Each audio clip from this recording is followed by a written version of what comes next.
In music, especially in hip hop, competition is just the way of things. And competition is perfectly healthy. I'm not saying anything against competition, but at the end of the day, the only person you're in competition with is yourself when it comes to music.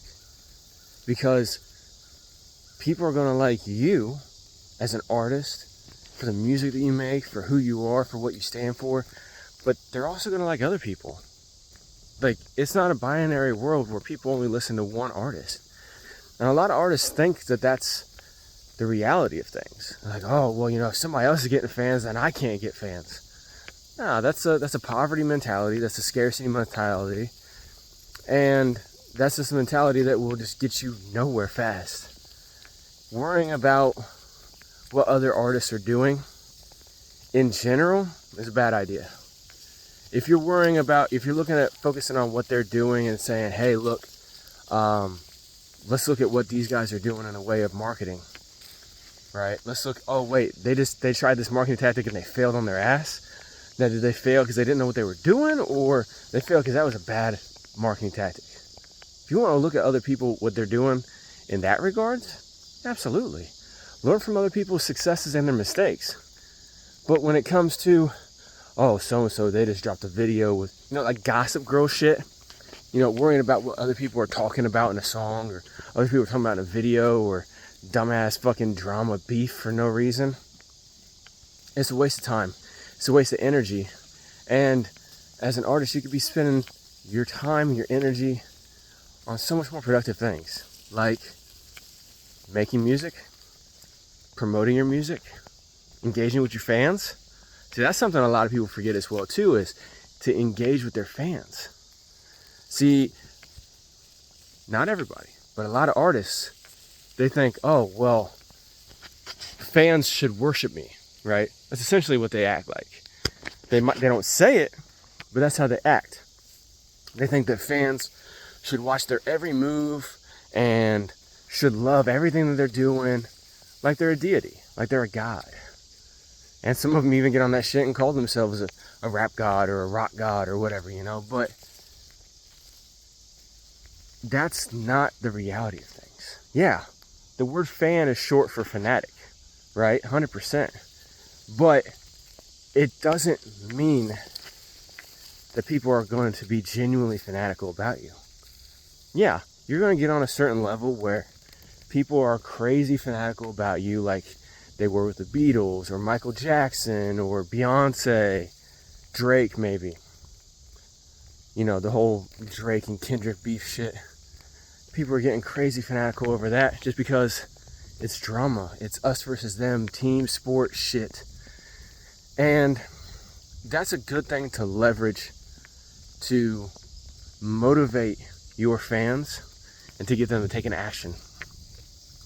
But in the long run, what does it do?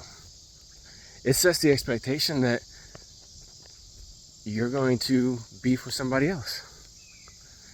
This whole Drake and Kendrick thing, for instance, right? It's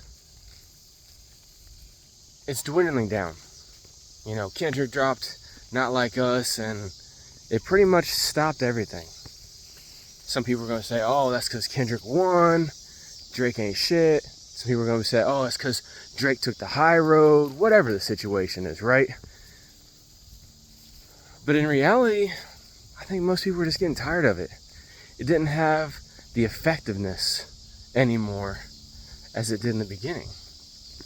And that's the same way with a lot of beefs. Most people are not still focusing on the Game versus 50 Cent beef, or the 50 Cent versus Ja Rule beef, or the Eminem versus ICP beef, right? Even Juggalos still don't focus on that anymore, right? I haven't heard Juggalos say fuck Eminem in a long time, right? And my dad's a Juggalo, alright? They still say it here and there, but not like they used to whenever it first was popping off back in early 2000s. That's because beef doesn't really last. And that's why you'll see some people who are always picking fights with all kinds of people just to have beef with somebody. But even that gets tiring. See, when it comes down to it, if you're an Omaha Steaks type of artist, as I like to call it, where you're a beef salesman, right? And I said something about that on, I think it was episode 53 of Music Making Sense podcast. I said, man, you know, Eminem is a bigger beef salesman than Omaha Steaks, and KP fucking died laughing. But it's the truth, man. You know, if that's all you have to bring to the table, then that's all that you're gonna get, right? And that you're only gonna get the pop for that period of time while you're doing that. You know, it's just like with these female artists, or just some females in general, right? You know, you'll hear a lot of people say, hey, ladies, if all you have to bring to the table is a nice body and a pretty face, and yeah, you may be good in bed, but that's it, like, that's only gonna be good for so long. Just, well, for one, you're only gonna be able to maintain all that for so long. Everybody gets old and floppy and wrinkly and all that shit, right? But besides that, eventually you're just like, oh God, that's it? That's all you got? You know? And that's the same with a lot of these female artists. You know, a lot of the female artists that are doing the thirst trap shit. Why do you think the industry keeps moving on to the next, to the next, to the next? Because after so long of whoever it is, people get tired of hearing only that. However, you have artists like Beyonce, Taylor Swift, fuck, even Queen Latifah if you want to go back far enough, who they were able to create music that resonated with their fan base on a deeper level. And that's what you need to do as an artist. Male, female, it doesn't matter. You need to create music that is true to you, that resonates with your fans. And then you need to entertain them. Don't worry about keeping up with the Joneses. Don't worry about keeping up with the Janes. Just worry about entertaining your fans and engaging with them. That's the thing as well too. We talked about this on the podcast here recently. I've talked about it on these videos often. Artists not wanting to engage with their fans. And they'll say, oh, I'm not trying to have friends, man. No, yeah, you are. You want these people to think that you're their friend. Look at any influential person that you can think of. I've said this before on other videos too. Any influential person. Anyone. Pick one. The most influential person you can think of right now. Do their fans see them as a person that they can hang out with? Yeah, they do. That was the whole thing. You know, that's what made Kennedy likable. That's what made George W. Bush likable at the beginning. A lot of people, politicians, or even just, you know, musicians, right? You hear these people, you hear fans when they talk about an artist that they're super fanatical about. They'll say, I feel like they really get me, right? I feel like they understand where I'm coming from. I feel like they've been where I've been. And that's what resonates with people way more than fuck that person over there. Because yeah, sometimes we feel like fuck that person over there, 100%. You know, you may have some fucking static with somebody, you know, relative, friend, ex-relationship, whatever the situation is, co-worker, and you want to just fucking get in your car and be like, fuck everybody but me, right? But when it comes down to it, you want to resonate with your fans on a deeper level. And so that's why I said at the beginning,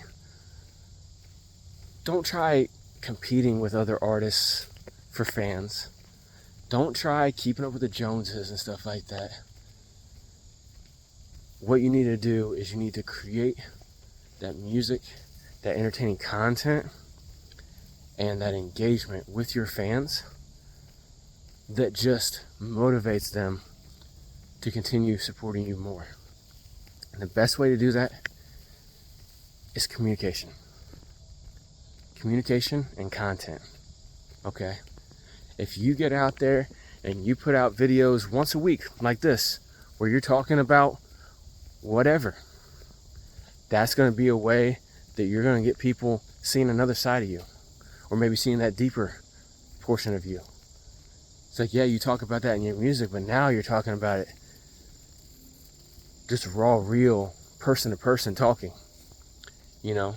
And then when you create videos like this and you're keeping everything as if you're talking to one person, you're not saying, oh, y'all out there, nothing like that. You're actually saying, hey, what's up? How you doing today? Let me talk to you about this, right? You're keeping it all one-on-one communication, verbiage. That's gonna hit so hard. I'm telling you, it will. Because people are actually gonna be able to feel like you're opening up to them. And when they communicate with you in the comments, just like I do on Music Making Sense podcast and on Apex Music System in the comment section on socials and YouTube, when you actually have conversations with people, we're like, oh man, I love this track. What part about it do you love the most? What's your favorite line? What's your favorite part? What about you? Like, you're asking them questions, and now you're figuring things out about your audience that you can use to your advantage later. You can use it to your advantage and market to them accordingly. When they say, oh, I really resonate with this one line, well, now you know. Okay, so X amount of people really liked this one line or this one section. Let me go ahead, clip that, put that as a video, put that as a meme, and now let's see it fucking take off even more. And you know what? The way I know about this is because I see people do it all the time. So when it comes to keeping up with the Joneses, I don't do that. All right. I'm not out here trying to, keep up with other artists and make sure I take their fans from them. I'm not trying to keep up with other music marketing people, and try to take their fans from them or nothing like that. At a gut level, I feel like I want to. I'm like, hey, look, these people are saying some bullshit right now. This person's saying some bullshit. I need to fucking tell their fans, hey, look, come over here, check me out. But I sit there and think about it, I'm like, okay, how do I do that without being envious, without having that jealousy and envy corrupting my mind? Well, the best way to do it is to just say, hey, look, I'm going to create something better. I'm going to put it out there, and I'm going to put it in front of people who like that kind of same thing. See what happens.